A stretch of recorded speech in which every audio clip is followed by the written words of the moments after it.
good leadership. All right. Good to have you both in the studio. Thank you for joining us.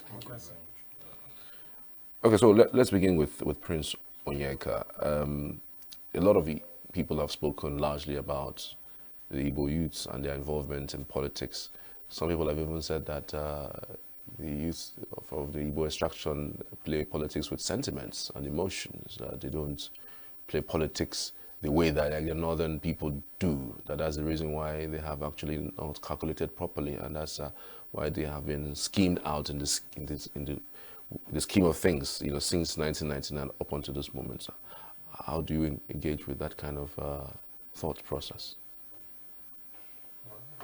Hold on one second. Well, no, just like one of our aims, try to synthesize the importance of voting during an election, the importance of participating fully, actively during the election. Because we noticed that during the election, the youths just kind of, I don't care, it doesn't matter, after all, at the end of the day, they will call a name that they like. The INEC will mention, announce the people they like. But it's not so. Because why I say it's not so, when total of votes is about 1,000, and you as a person do not vote, you are given a vacuum, a chance for that election to be rigged. You understand? So it's very important, very, very necessary. Well, is it a lie that most of the time the people's will don't prevail? Oh, of course, at times, but the people, the way I'm seeing it, the youth cause at 50% of the youth give a 50% chance for the election to be rigged. If the youth participate fully in that election, I don't see chance of rigging that election. Although you know that there is no place in the world that you have 100% election, 100% election. But to some extent, people's will are not subverted in those areas. Yeah, you could say fine margins, but it's not to the extent of subverting the will of the people. We see it play out every day, almost every election circle, and people are not brought to book. Somebody came and told you there was a glitch, and that was it. Go to court. So you don't. It's painful when you come out and want to express yourself through the votes, and at the end of the day, yes, you know that you are just one person, right? So it's 1, 2, 3, right? So you know that the numbers don't tally with what the majority of people actually wanted. It happens every single election cycle, and they'll just tell you is just go to court. Cletus. So, yeah, thank you for having me, and I'm glad to be here once today. Yes, fundamentally speaking, the Nigerian elections have not been free and fair ever since the inception of Nigeria. The only one we had wanted to have here, which would have given us a very credible election, would have been that of 1993 election, where MK Abiola won the election. It was considered to be the most free and fairest election ever conducted in the history of Nigeria. In which case, coming back to the question you asked my colleague Prince, that why Igbo playing Igbo is playing election with emotion. Sorry, going into election with a high level of sentiment and emotions. Yes, it is done so because from the beginning, if you look at the historical background of Nigeria, you discover that the Igbos and the Yoruba fought for the sovereignty of Nigeria, going by the history. And when it was subverted during the time of Dr. Nnamdi Azikiwe and that of the killing of Aguiyeronsi and the killing of some of these top military Igbo officials, that was actually what, exacerbated this issue of Igbos playing political sentiment. And then the installation of Colonel Yakubu Gowon into power as the military head of state, who was a junior military officer to Ojukwu, also spanned up this sentiment. And ever since then, there is no Igbo extraction or Igbo person or Southeastern who has been a president of Nigeria, and especially when we return to democracy in 1999. So, because of all this kind of things going on in Nigeria's political system, the Igbos are now interested in being on their own. But that is the reason why the youths are not even interested in politics, because even when they vote, they will tell you the vote wouldn't count, and that no matter whatever they do, and that is what has actually led to political apathy. Strong political apathy that majority of the youth don't go into elections. And that's the reason why we as youth within the southern Nigeria, we are trying to sensitize ourselves. That the reason why they rig election, it is because we the youth have becoming quite lackadaisical in nature. We don't go into elections and we don't even participate in politics. We don't join political parties. We don't even go to vote. That is the reason why we formed this Southern Youth Initiative for good leadership, so that we can sensitize and reorient our youth to go into politics, so that by the end of the day, we should have a voice to speak, because the youth are the owner of every country. If the youth fail to vote, who is going to be? We are the one to change the mantra, because power is not given, power is being taken. And how do we take the power? It is when you go and cast your vote that you can say, I voted for this person, this is the person who voted for. Therefore, we will not allow this election to be rigged, and be stand by it. If that is what is done, then we will see that we'll have a change government in every society. That is actually why we say, let us begin now to reorient ourselves. Tell ourselves that no, we can't stay back and gain the power. We have to be there, fight for it and get it. So the southern youths are, for you, you feel that they're docile, they're not doing enough by what you have just said? Sorry? By what you have said, yeah. Do you mean that southern youths have been docile and they're not doing enough with participation in politics? Yes. The political party is mostly in the within the southern Nigeria. Political party is mostly, especially within this our southeast and of course south region, because they felt, but that is what are they doing in politics? Even if we go and vote, even if we participate, still they will still rig the election in favor of somebody they want to go. So there is no need going there. Instead, let me go and face my business. That's the thing. This thing has happened over and over and over and over again. And the only time we had the opportunity to even kill this apathy thing was 2023. And it's happened again. Yes. Right in our own eyes. Instead of you to acknowledge the fact that there was a glitch and redo the process so that the glitch can be, we can say, okay, presidential election we're separating it from the other ones. You can imagine, glitch did not affect the House of Reps election. Yeah. It did not affect the Senate. It was just the presidency. To tell you that it was a grand plan all along. Yes. So if there's a glitch, why don't you stop everything for that presidential election, then redo it? But isn't that enough for someone to feel bad? Yes. That I'm not going to get into a process that will not be transparent. I mean, it's not is not a reason to withdraw your support for such system. Fundamentally speaking, what you are saying is you are right. But in which case you are still in the government. If you withdraw from there, have you gone your own sovereignty? We are still in the same country. We have not gone get sovereignty. So when you withdraw from the process of the system, then who do you expect to change the system? We are still within the system. So if we say we are not participating in Nigerian politics any longer because of the fact that they rigged election every time, and of course there is no doubt that the election was rigged. It was rigged in broad daylight. People's opinion was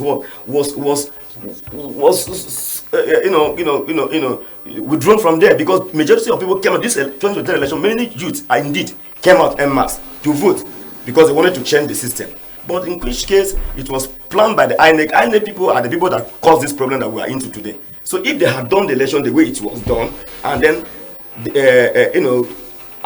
transmit the result from the polling unit at the same time it was the data of the Senate and the reps were transmitted, I don't think we'll be talking about this thing. And that is why today we are agitating for electronic voting. Electronic voting will give us a credible election, so that, and then the election should be conducted the same day. both presidential elections, both National Assembly elections, both State House of Assembly elections, both the gubernatorial elections should be done at the same time, at the same day, so that to not give room for all this rigging. Because I know once a president wins, it will give way for many states to start rigging election in favor of that political party of that state, of that party that won at the national level. So that is why we are of the view that let elections be done the same time. All the elections should be done the same time, the same day. As you are going in to vote, you know they are going in with about 5 voters' slips. You vote for the presidency, you vote for the National Assembly, you vote for the governor, you vote for the state of assemblies. At the same time, you leave, you wait and see that the result is cast. And the result should be transmitted immediately from that place down to the server, so that even you, with your phone, you can see the result. You can see the result. If INEC could do the needful, using this principle, I think come 2027 elections, we are going to have a credible election that the whole universe will learn from Nigeria. Right. This is my own take. Prince, voting for all the positions the same day, do you think it's a welcome development as advocated by Cletus? Of course, it's a welcome development. It's a nice, a nice idea. Because once the whole election is being done the same day, I don't think there will be room for all those unnecessary rigging. Because once the election of the president, they first do the presidential election, then later they come back and do the gubernatorial election. That means that the man on top will give the election of what to do. So, but once the whole thing it's done at the same time. Done at the same time. There won't be any room for rigging. I don't think so. Electronic voting. And also this electronic voting. You know, INEC 2023, INEC was trying. They tried to do the right thing during national assemblies and other year, but at the presidential election, they just messed everything. They messed everything. They messed everything. And we still have the person who oversaw or supervised that election still holding his position. I mean, and then he's also preparing and telling us that there's going to be several amendments to the Electoral Act going forward to 2027. He's still there.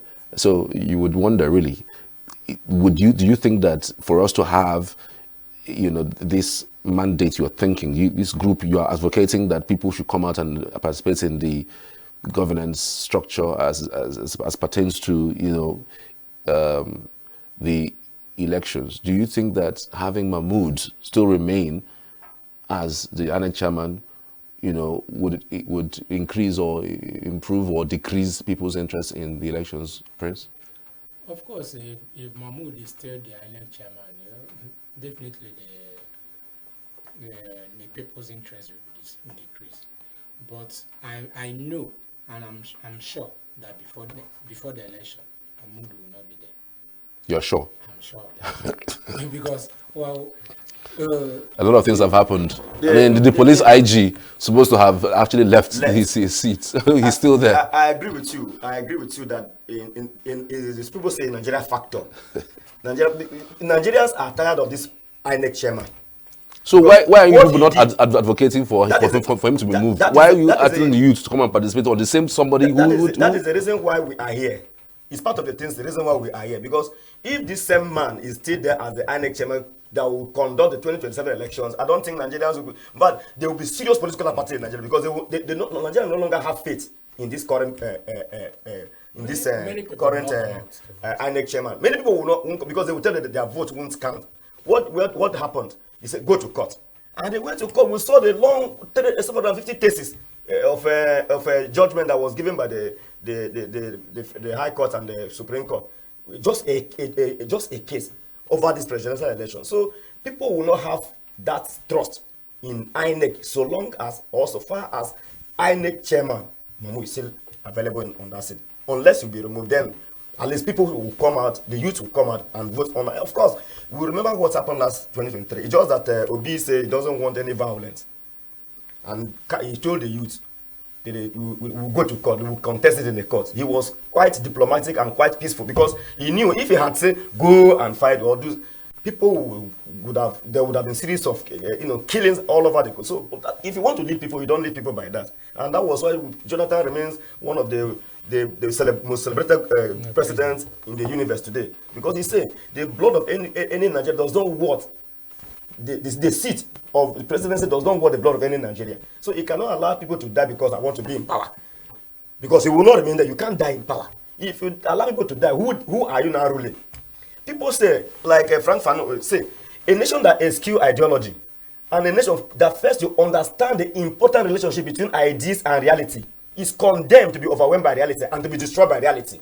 Why the atom bomb have clearly and swiftly is a destruction of a nation state, a drift of charted course, and a slow dance of death to the music of poverty, armed robbery, arrogance, Boko Haram, kidnappings, and everywhere. Look at what is happening today.